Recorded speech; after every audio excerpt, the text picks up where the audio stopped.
Lecture number 2. Manufacturing Engineering. Product Development. Mr. Sayed Sardorbek. Spring Semester 2020. Contents. 1. Sourcing and Procurement. 2. Continuous Flow and Line Productions. 3. Batch Productions. 4. Prototype and Jobbing Productions. 5. Production Systems. Number 1. Sourcing and Procurement. Before the raw materials can be prepared for processing, they must be bought. This is a two-stage process. First, the materials must be sourced, then they must be procured. Sourcing is finding suitable sources of raw materials for a particular manufacturing process. It can range from scanning the trade directories and the websites of suitable suppliers to global exploration for mineral resources, metal ores, and fossil fuels. Procurement is the process of acquiring the raw materials once they have been sourced. This involves negotiating a suitable price, scheduling the delivery quantities and dates, and placing the contract with the supplier. The supplier usually arranges suitable transport. Popular makes of motor cars are mass-produced in large quantities by increasingly automated manufacturing techniques because of the large demand for such products. On the other hand, large structures, such as bridges, are usually built on a one-off basis mainly by hand. However, some components, such as nuts and bolts, used in the construction of a bridge may well be mass-produced on automatic machines because of the quantity required. Number 2. Continuous Flow and Line Productions. In continuous flow production, the plant resembles one huge machine in which materials are taken in at one end of the plant and the finished products are continuously dispatched from the other end of the plant. The plant runs for 24 hours a day and never stops. Plastic and glass sheet and plasterboard is produced in such a manner. In line or mass production plants, the manufacturing system plant is laid out to produce a single product and limited variations on that product with a minimum of handling. The product is moved from one operation and/or assembly station to the next in a continuous, predetermined sequence by means of a conveyor system. Individual operations are frequently automated. Such plants usually manufacture consumer goods such as cars and household appliances in large quantities in anticipation of orders. The layout of a typical flow or line production plant is shown in this picture. The characteristics of continuous flow and line production can be summarized as high capital investment costs, long production runs of the same or similar product type.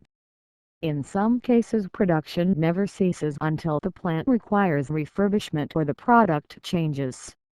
Highly specialized plant resulting in inflexibility and difficulty in accepting changes in product specifications.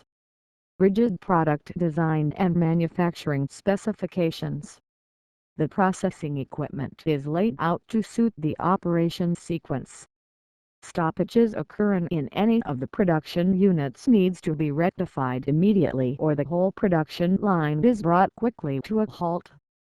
Components, products and sub-assemblies move from one workstation to the next by means of pipelines in the case of fluids, gases and powders, or by mechanical conveyors in the case of solid goods.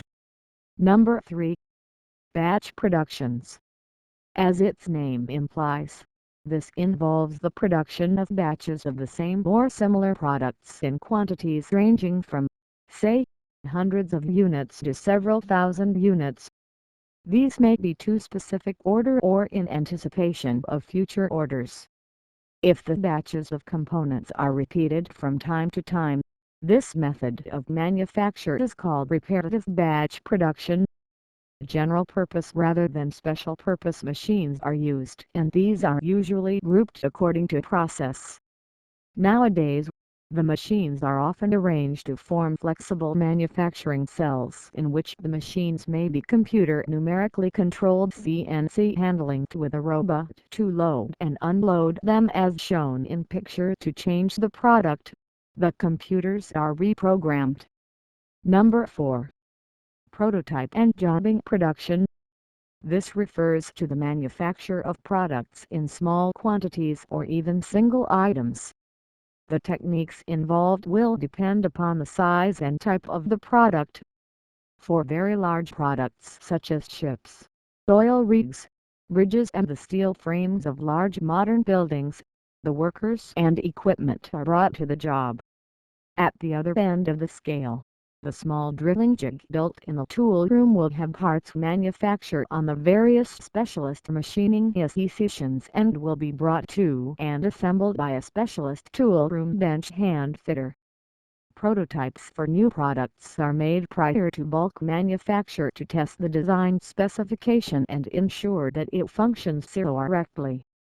Modifications frequently have to be made to the prototype before manufacture commences. Workshops for small batch 100 or less and single products such as jigs, fixtures, press tools and prototypes are referred to as jobbing shops.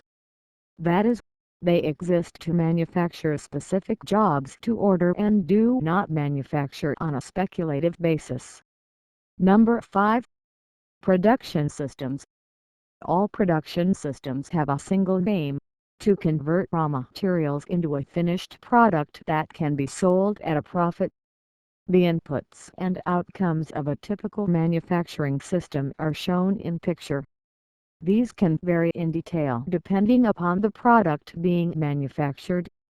However, it is no good producing goods profitably and at a price the customer is willing to pay if the quality and reliability does not provide the customer with value for money.